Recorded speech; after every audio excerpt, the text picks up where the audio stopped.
உயரத்தில் நின்றால் தலை சுற்றல் வருகிறது, காரணம் என்ன அப்படின்னு சொல்லி கேட்டிருக்காங்க சார். உயரத்துல, அதாவது சாதாரண இந்த ஊஞ்சல் அப்படி மேல உயரத்துல போகும்போதே சில பேருக்கு பயம் வந்து தலை சுத்து வரும். ஹில்ஸ்ல மேல ஏற ஏற ஏற கீழே பார்த்தாங்கன்னா அவ்வளவுதான், தலை சுத்த மயக்கம் வந்து ஒரு பயமும் பலகீனமும் வரும்.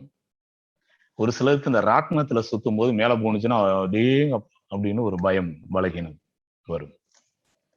இது எல்லாமே இது எல்லோருக்குமே எல்லா வயதினருக்கும் வருவதில்லை, குறிப்பிட்ட 10ல் 6 பேருக்காவது வருது. ஏன்னா மனம் சார்ந்த ஒரு பயம் பலகீனம் அது ஒரு பக்கம், இன்னொன்னு உடல் சார்ந்த ஒரு பலகீனமும் இதற்கு மிக மிக அடிப்படையான ஒரு காரணம். உயரத்தில் செல்லும் போது ஒரு இனம் புரியாத படபடப்பு, பயம், தலை சுற்றுதல் என்பது நம்மளுடைய சிறுமூளையினுடைய சிறிய பலகீனம். அதனால பெரிய வியாதி அப்படியெல்லாம் சொல்லி பயமுறுத்துறாதீங்க, பயப்படலாம் வேண்டியதில்லை. ஏன் அப்படின்னா கண்களால் ஒரு விஷயத்தை பார்க்காத ஒரு புதிய விஷயத்தை பார்க்கும்போது உணராத ஒரு வித்தியாசமான ஒரு ஃபீல். ரொட்டீன் லைஃப்ல டெய்லி அந்த ஒரு அனுபவம் கிடையாது.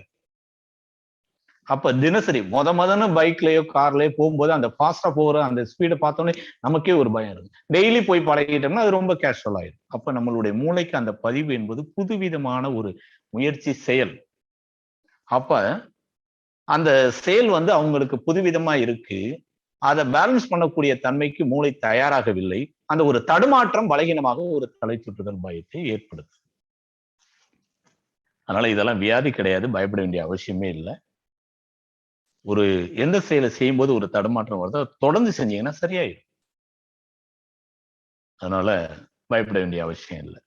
நம்மளுடைய காதுல உயரத்தில் போகும்போது நம்மளுடைய பூமியினுடைய புவியீர்ப்பு விசைக்கு எதிராக அந்தரத்துல மிக உயரத்தில் நாம் போகும்போது அந்த ஈர்ப்பு விசை குறையும் போது உடம்பினுடைய உடலுக்கும் பூமிக்கான அந்த ஈர்ப்பு விசையினுடைய கனெக்டிவிட்டியை பேலன்ஸ் பண்ணக்கூடிய காது நரம்பு சற்று பலகீனமாக இருக்கிறது என்ற அர்த்தம். அது முக்கியமாக அடிக்கடி சளி பிடிக்கக்கூடிய, காது அடைக்கக்கூடிய, காதில் நீர் கோர்க்கக்கூடிய சைனஸ் இருக்கிறவங்களுக்கெல்லாம் கொஞ்சம் கூடுதலாக தெரியும். மற்றவங்களுக்கெல்லாம் இது பெருசா தெரியாது. எவ்வளவு உயரத்துல போனாலும் அவங்க ரொம்ப கேஷுவலா இருப்பாங்க. அதனால அந்த மாதிரி நபர்களுக்கு அந்த ஒரு பலகீனம் வர வாய்ப்பு இருக்கு. இது நோய் அல்ல, ஒரு சின்ன ஒரு வீக்னஸ். மூச்சு பயிற்சி செஞ்சா காதுக்கான பயிற்சி வீடியோ இருக்கு, அதை பார்த்து செய்யுங்க, சரியாயிரும். பயப்பட வேண்டிய அவசியம் இல்லை. நன்றி.